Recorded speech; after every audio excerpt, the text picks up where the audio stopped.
ইফতারের একটা কমন দোয়ার কথা আমরা জানি, আরেকটা দোয়া আছে আনকমন, যেটা আমরা জানি না। দুইটা দোয়া আমি বলছি। এক নম্বর হলো ইফতারের দোয়া, যেটা কমন আমরা জানি, সেটা হলো আল্লাহুম্মা লাকা সুমতু ওয়া আলা রিজকিকা আফতারতু। এর অর্থ হলো, হে আল্লাহ, আপনার জন্য আমি সিয়াম সাধনা করেছি, রোজা রেখেছি, আর আপনার উদ্দেশ্যেই আমি ইফতার করেছি, অর্থাৎ আপনার নির্দেশের পালনার্থে আমি ইফতার করেছি।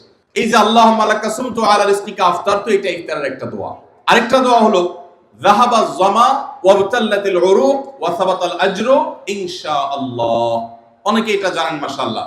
যাহাবা যামা মানে আমার পিপাসা দূর হয়ে গেছে, ওয়াবতাল্লাতিল উরুক আমার শিরা উপশিরাগুলো সব সিক্ত হয়ে গেছে, ওয়া সাবাতাল আজরু ইনশাআল্লাহ এবং আল্লাহ চাহেন তো এই রোজার বিনিময় আমার জন্য অবধারিত হয়ে গেছে। এই যে দোয়া ইফতারের, এটা কি ইফতারের আগে করবেন, না মাঝখানে করবেন, না শেষে করবেন? কি বলেন, ইফতারের আগে না শেষে? যারা যারা আগের পক্ষে তারা হাত তোলেন, মাশাআল্লাহ। বলো ভাইরা আমার, এই দোয়া ইফতারের পরে করবেন, আগে না। অনেকেই এই ভুলটা জানেন, অনেকে মনে করেন যে আগেই করতে হয়, আগে না। ইফতারের দোয়া কখন করবেন? ইফতারের শব্দের অর্থের দিকে খেয়াল করলে তো দেখতে পারেন, পিপাসা দূর হয়ে গেছে, শিরা উপশিরা সিক্ত হয়ে গেছে, এটা কি ইফতারের আগে হয় না পরে হয়? তাহলে আল্লাহুম্মা লাকা সুমতু ওয়া আলা রিজকিকা আফতারতু, আল্লাহ তোমার জন্য রোজা রাখলাম, তোমার রিজিক দিয়ে ইফতার করলাম, এটা কি আগে না পরে? পরে। অতএব এটা ইফতারের পর। তাহলে ইফতারের শুরুতে কি পড়বেন? বিসমিল্লাহ। বিসমিল্লাহ বলে যে কোনো খাবার খান, ইফতারও খাবেন। ইফতার খেয়ে ফেলছেন, দুই চার লোকমা খেয়েছেন, একটু পানি খেজুর খেয়েছেন, তারপরে দোয়া পড়তে পারেন। আর চাইলে একদম শেষ করেও পড়তে পারেন। আর এটা নিজের ভাষায় পড়লে হয়ে যাবে, কিন্তু সুন্নাত হবে, বেশি উত্তম হবে নবীজির ভাষায় পড়তে পারলে, সরাসরি আরবি টেক্সটটা পড়তে পারলে। আল্লাহ আমাদেরকে তৌফিক দান। রোজার নিয়ত কোনটি বা কিভাবে করব? নিয়ত করা কি রোজা রাখার জন্য জরুরি? নিয়ত তো সমস্ত ইবাদতের জন্য জরুরি, কিন্তু নিয়ত করা জরুরি, নিয়ত বলা জরুরি না। নিয়ত করা এক জিনিস, আর নিয়ত বলা আরেক জিনিস। মুখে নিয়ত বলে আর অন্তরে নিয়ত করে, অন্তরে নিয়ত করে আর মুখে নিয়ত বলে। ইবাদতের মধ্যে নিয়ত করা ফরজ। রোজার জন্য নিয়ত ফরজ, নামাজের জন্য নিয়ত ফরজ, কিন্তু নিয়ত বলাটা ফরজ বা সুন্নাত কোনোটাই না। আমরা যে রোজার নিয়ত শুনছি, নাওয়াইতু আন আসুমা গাদান, আছে না? বিভিন্ন আপনার ক্যালেন্ডারেও লেখা থাকে, ভিত্তিহীন।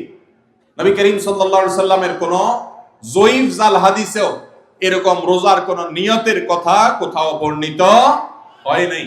ইসলামের নামে নকল আমল করলে সওয়াব হবে না গুনাহ হবে?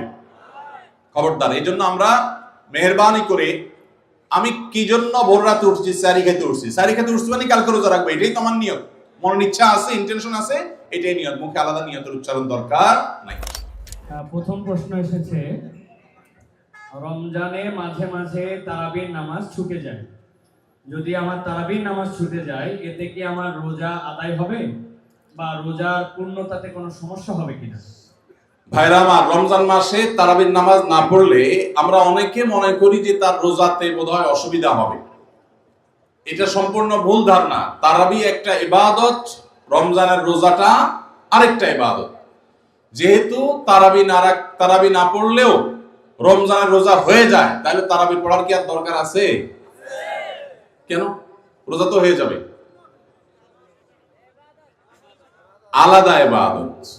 রোজা রাখা একটা ইবাদত, তারাবি পড়াটা আরেকটা ইবাদত। নবী করিম সাল্লাল্লাহু আলাইহি সাল্লাম একই হাদিসে দুটি কথা বলেছেন, মান কামা রমাদানা ঈমানান ওয়া ইহতিসাবান গুফিরা লাহু মা তাকাদ্দামা মিন যামবি। একই হাদিসে বলেছেন, মান সামা রমাদানা ঈমানান ওয়া ইহতিসাবান গুফিরা লাহু মা তাকাদ্দামা মিন যামবি। যে ব্যক্তি ঈমান এবং ইখলাসের সাথে রমজানের রোজা রাখবে, আল্লাহ তার পূর্বের গুনাহ মাফ করবেন। যে তারাবি পড়বে, তারও পূর্বের গুনাহ মাফ করবেন ইনশাআল্লাহ। এজন্য ভাইরা, তারাবির নামাজ পড়তে হবে, এটা সুন্নাহ, গুরুত্বপূর্ণ সুন্নাহ, সাধারণ সুন্নাহ না। নবী সাল্লাল্লাহু আলাইহি সাল্লাম ছাড়েন নাই, সাহাবীরা ছাড়েন নাই। কোনো ওযর ছাড়া তারাবি ছাড়া যাবে না। জামাত ছুটে গেলে একা একা হলেও পড়বেন, কিন্তু কোনো কারণে পড়তেই পারলেন না, সফরে আছেন, ট্রাভেলে আছেন, বাসে ছিলেন, ট্রেনে ছিলেন, নাইটে সফর করেছেন, তারাবি পড়তেই পারেন নাই, ইনশাআল্লাহ আপনার রোজা হয়ে যাবে। তাই বলে তারাবিকে অনেকে অবহেলা করেন আজকাল, যেটা তো সুন্নাত, না পড়লে কি? এই অবহেলাটা আরেকটা দোষের। তাহলে আমাদের মধ্যে দুইটাই সীমা লঙ্ঘন। কেউ মনে করেন তারাবি না পড়লে রোজাই হবে না, এটা হলো বাড়াবাড়ি। আবার অনেকে মনে করে তারাবি না পড়লেই বা কি, এটা হলো ছাড়াছাড়ি। এই বাড়াবাড়ি এবং ছাড়াছাড়ির মধ্যে আমাদের থাকতে হবে। আল্লাহ আমাদের তৌফিক দান। একজন রোজাদারের জন্য রমজানের প্রতিটি দিনের আমলের রুটিন কি হবে, কিভাবে সে তার রোজা কাটাবে? মাশাআল্লাহ, আমাদের একটা নতুন বই বের হয়েছে এবার, সেটা হলো মাহে রমাদানের 27 আমল। এই যে বইটা একটা হাতের সামনেও আছে, মাশাআল্লাহ। এটা মূলত আমাদের একটা বক্তব্যের নির্যাস। এর আগে সোনাইমণিতে একটা বক্তব্যে আমরা মাহে রমজানের উপরে একটা গবেষণা করে 27টা আমল কোরআনের আলোকে বের করেছি, সেটা উপস্থাপন করেছি, পরে এটাকে বই আকারে আনা হয়েছে। এখানে রমজানে আপনি কি কি করবেন তার সবগুলোর তালিকা দেওয়া আছে। অতএব এটার আলোকে আপনি আমল করতে পারেন, চাইলে ভিডিও বক্তব্যটা শুনে নিতে পারেন। একবার সকাল থেকে রাত পর্যন্ত একটা সুনির্দিষ্ট রুটিনের মধ্য দিয়ে কাটাবেন। আর কিচ্ছু করতে পারেন না পারেন, শুধু একটা কথা বলে যাই, রমজান মাসে ফরজ রোজা রেখে অন্তত কোনো প্রকার হারাম কাজ, গুনাহের কাজ করবেন না। বাস এটুকু যদি করতে পারেন, ইনশাআল্লাহ আপনার রমজান সাকসেস। চেষ্টা করা যাবে না ইনশাআল্লাহ? একটা কাজ যদি করতে পারেন, আপনার রমজান ইনশাআল্লাহ সফল। সেটা হলো ফরজ রোজা রাখলেন, 5 ওয়াক্ত নামাজ তো ফরজ পড়বেনই, ফরজ কাজগুলো করলেন, আর গুনাহ থেকে বেঁচে থাকলেন। কোনো হারাম কাজ করলেন না, ঝগড়াঝাটি করলেন না, মিথ্যা বললেন না, চগলখড়ি করলেন না, গীবত করলেন না, কাউকে ঠকাইলেন না, 2 নম্বর কাজ করলেন না। এই গুনাহমুক্ত যদি রমজান কাটাইতে পারেন, আপনার রমাদান সাধনার সার্থক ইনশাআল্লাহ। আল্লাহ তৌফিক দান। আসুন্নাহ ফাউন্ডেশন, উম্মার স্বার্থে সুন্নাহর সাথে।